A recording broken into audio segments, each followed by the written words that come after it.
I became the NASA administrator in 2009, and early the next year we learned that James Webb was having difficulty schedule and cost-wise. We made a number of personnel changes, critical personnel changes within NASA, but now the most important thing was to figure out how we were going to get money.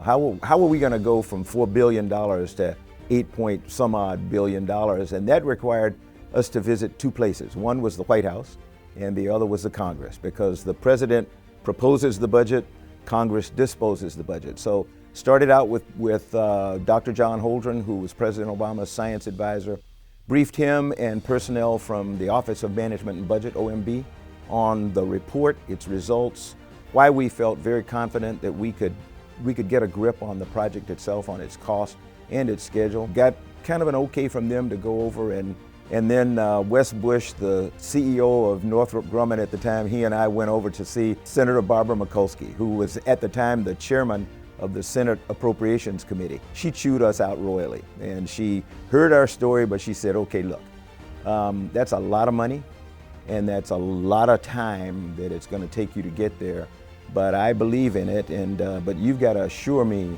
that you two are going to maintain oversight of this, and you're never going to come back in here to give me one of these sob stories again. And Wes and I made the pledge to her. We explained that we were already beginning to make personnel changes. We were beginning to put people in positions of responsibility, but that everybody on the Northrop Grumman side would report directly to him with reference to James Webb, and everybody on the NASA side would report directly to the administrator, whether it was me or any subsequent administrator. And she was happy with that. Boy, Senator Mikulski was my champion, and I cannot thank her enough for her belief in the program, her knowledge of the program and its potential, because she is actually my hero when it comes to somebody at that level responsible for bringing James Webb through.